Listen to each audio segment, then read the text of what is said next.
En 1960, en los Juegos Olímpicos de Roma, un corredor neozelandés llamado Peter Snell ganó el oro en los 800 metros.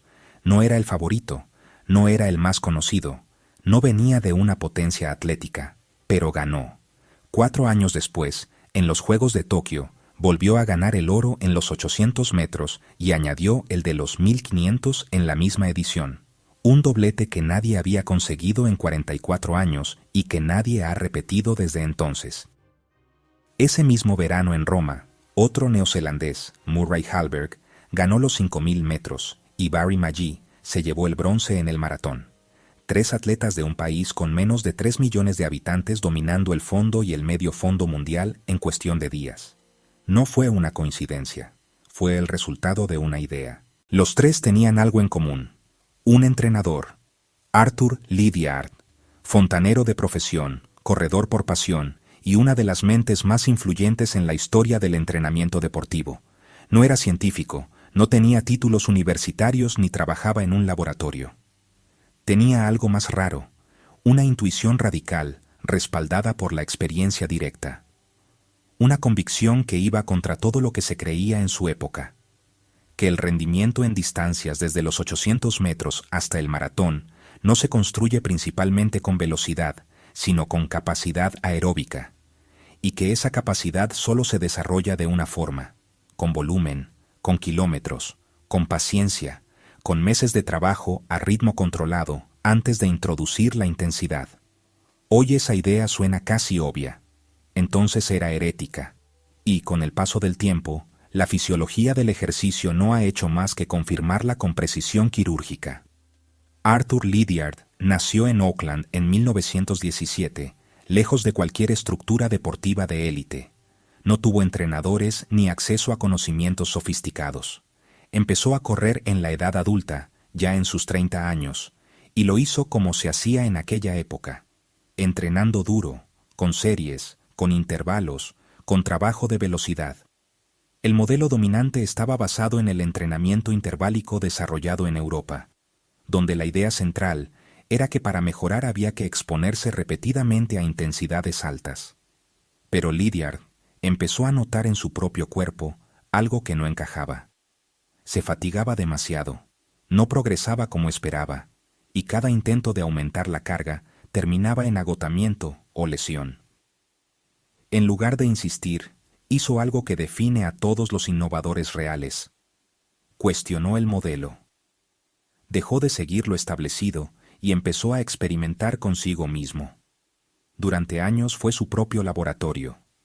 Aumentó de forma progresiva el volumen semanal, redujo la intensidad media y comenzó a correr largas distancias a ritmo cómodo, acumulando kilómetros por las colinas de Auckland, sin cronómetro, sin obsesión por el ritmo, sin series estructuradas, solo volumen constante. Y descubrió algo que cambiaría el atletismo. Ese trabajo aparentemente monótono producía mejoras profundas que el entrenamiento intenso no lograba. Su resistencia aumentaba, su capacidad de recuperación mejoraba, su rendimiento se volvía más estable. Había encontrado una vía distinta. Cuando trasladó este enfoque a los jóvenes corredores que empezaron a entrenar con él, los resultados fueron inmediatos y sorprendentes. Peter Snell, sin un talento aparente extraordinario, se convirtió en campeón olímpico. Murray Halberg, con una limitación física en un brazo, alcanzó la élite mundial. No eran casos aislados, era un patrón, era un sistema.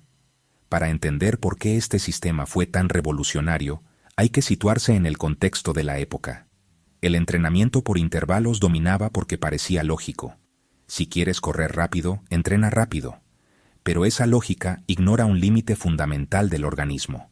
El entrenamiento de alta intensidad es extremadamente exigente para el sistema nervioso y musculoesquelético, lo que obliga a reducir el volumen total de trabajo. Eso limita la cantidad de estímulo acumulado y, por tanto, la magnitud de las adaptaciones.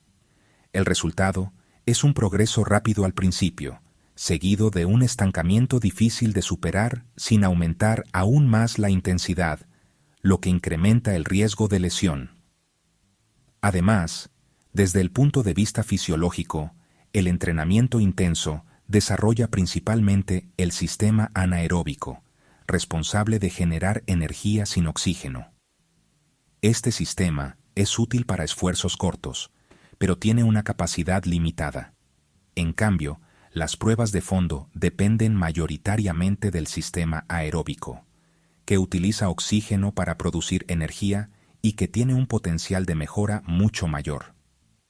El problema es que el sistema aeróbico no responde principalmente a la intensidad, responde al volumen. Y aquí está el núcleo de la revolución de Lydiard. Décadas después, la ciencia ha detallado las adaptaciones que él observó empíricamente. El entrenamiento aeróbico prolongado produce angiogénesis, es decir, la creación de nuevos capilares en el músculo, lo que mejora el suministro de oxígeno. Aumenta la densidad mitocondrial, multiplicando la capacidad de producir energía. Mejora la función cardíaca, aumentando el volumen de sangre expulsado en cada latido. Incrementa la actividad enzimática relacionada con el metabolismo aeróbico y mejora la capacidad de utilizar grasas como combustible, preservando el glucógeno muscular. Estas adaptaciones no son superficiales, son estructurales, cambian el organismo de forma profunda y requieren tiempo. No pueden acelerarse significativamente con intensidad. Necesitan semanas, meses, incluso años de estímulo sostenido. El plan de Lydiard organizaba este proceso de forma sistemática. No se trataba solo de correr mucho, sino de hacerlo con una lógica temporal clara. Primero, una larga fase de base aeróbica, donde el atleta acumulaba grandes volúmenes a ritmo suave. Esta fase podía durar entre 3 y 5 meses y era la piedra angular del sistema. Después venía el trabajo en cuestas, diseñado para desarrollar fuerza específica y preparar al cuerpo para intensidades mayores, sin el impacto del entrenamiento rápido en llano. Luego se introducían los intervalos, pero sobre una base tan sólida que el atleta podía tolerarlos mejor y obtener más beneficio. Finalmente, una fase de afinamiento donde se reducía el volumen y se ajustaba la intensidad para llegar en el mejor estado posible a la competición. En el centro de toda esta lógica está el concepto de umbral anaeróbico, aunque Lydiard no lo describiera en esos términos. Este umbral representa el punto a partir del cual el lactato empieza a acumularse en el organismo. Por debajo de él, el esfuerzo es sostenible durante largos periodos.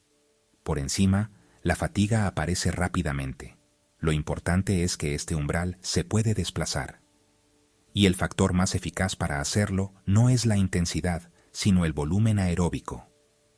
Con más mitocondrias y más capilares, el cuerpo puede procesar y reutilizar el lactato con mayor eficiencia, permitiendo mantener ritmos más altos sin fatiga. En términos prácticos, esto significa correr más rápido durante más tiempo. Y eso es, en esencia, el rendimiento en el fondo. Un corredor no entrenado alcanza su umbral a intensidades relativamente bajas. Un corredor bien entrenado puede sostener intensidades mucho mayores antes de cruzarlo. Esa diferencia define la competición. Aunque el modelo de Lydiard ha sido refinado con el tiempo, su esencia sigue vigente. La ciencia moderna ha introducido matices importantes: la necesidad de trabajo específico en distancias cortas, la importancia de la individualización y modelos como el entrenamiento polarizado, donde la mayor parte del volumen es suave pero se combina con sesiones de alta intensidad. Sin embargo, ninguna de estas ideas contradice el principio central de Lydiard. Lo complementan. Su influencia se extendió por todo el mundo. En Finlandia, contribuyó al resurgimiento del fondo. En Japón, ayudó a moldear una cultura de resistencia que sigue vigente. En Estados Unidos, entrenadores como Bowerman difundieron sus ideas, que acabarían influyendo en generaciones enteras de atletas. Pero quizá su impacto más profundo fue en el running popular.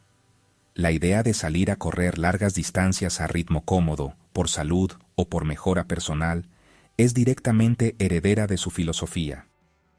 Para el corredor actual, sus enseñanzas siguen siendo relevantes. La paciencia en la construcción de base, La progresión gradual del volumen y la introducción tardía de la intensidad siguen siendo los pilares de cualquier entrenamiento sólido. Ignorarlos suele llevar a lesiones, estancamiento o frustración. Respetarlos permite progresar de forma sostenida. Arthur Lydiard murió en 2004, pero su legado sigue vivo. Lo que descubrió sin herramientas científicas, observando y experimentando, ha sido validado por décadas de investigación.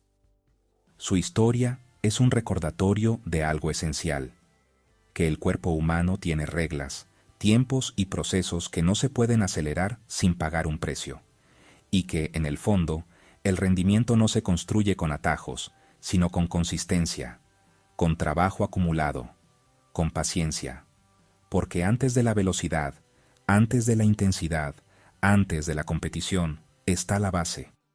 Y sin base, no hay nada.